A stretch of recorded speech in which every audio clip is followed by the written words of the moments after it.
नेपाल में हिंसा और उठापटक के बीच आज एक बड़ा ऐलान हो सकता है। काठमांडू को बस कुछ घंटों का इंतजार है और उसके बाद ये साफ हो जाएगा कि नेपाल की सियासत में आखिर किसका राज होगा। अगले कुछ घंटों में सुशीला कार्की नेपाल की अंतरिम प्रधानमंत्री के तौर पर शपथ ले सकती हैं। इससे पहले नेपाल के राष्ट्रपति, सेना प्रमुख और सुशीला कार्की के बीच एक अहम बैठक हुई। इस बैठक में आगे की रणनीति और मौजूदा हालात पर जमकर चर्चा हुई।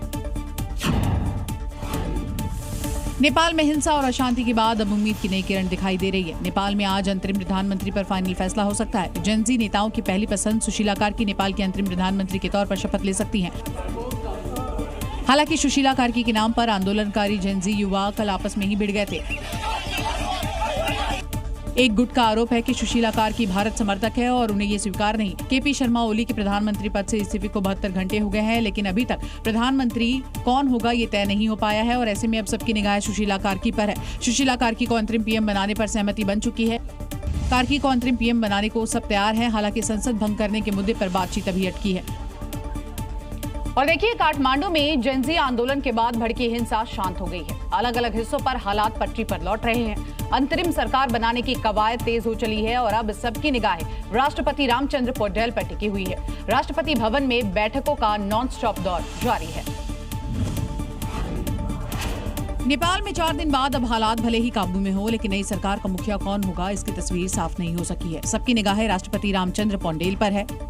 जेनजी प्रदर्शन के बाद काठमांडू में राष्ट्रपति भवन की सुरक्षा बढ़ा दी गई है। नेपाली सेना चप्पे चप्पे पर तैनात है। किसी भी तरह की हिंसा और संभावित खतरे के मद्देनजर निगरानी तेज कर दी गई है। जेनजी नेताओं की पसंद पर क्या राष्ट्रपति पौडेल मुहर लगाते हैं या किसी नए चेहरे पर बात बनती है, यह अगले कुछ घंटों में साफ हो जाएगा। इस बीच नेपाली सेना ने एक बयान जारी करके लोगों से सोशल मीडिया पर सेना से जुड़ी भ्रामक और झूठी खबरों पर भरोसा न करने की अपील की है।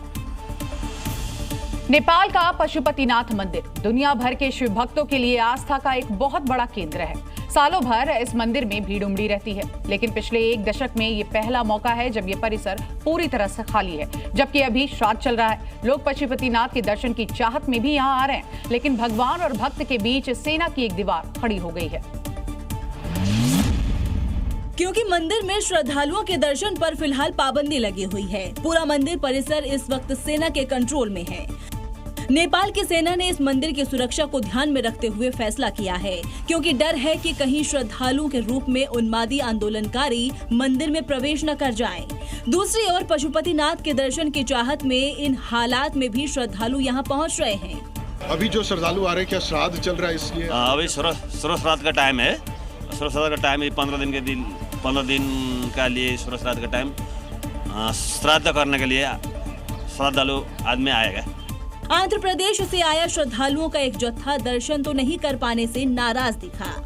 वो सिक्योरिटी बोलता है कब ओपन करता है मालूम नहीं है, जब ऑर्डर आता है तभी ओपन करेगा बोलता है। सेना के अपने तर्क हैं, लेकिन श्रद्धालु बेहद मायूस हैं। देखते हैं पशुपतिनाथ कब तक नेपाल के हालात को सामान्य बनाते हैं। और देखिए, नेपाल में 3 दिनों तक जेनजी ने जिस तरह से उपद्रव मचाया, वो तस्वीरें दुनिया ने देखी। अब नेपाल में शांति है, लेकिन हर जगह तबाही के निशान लगातार दिखाई दे रहे हैं। जेनजी की इस आग में सबसे ज्यादा नुकसान मंत्रियों को हुआ है। और जेनजी के नेपाल को हिंसा की आग में झोंकते हुए तमाम मंत्रियों के आवास को फूंक दिया था। अब 72 घंटे बाद उन आवास पर हिंसा के निशान दिखाई दे रहे हैं।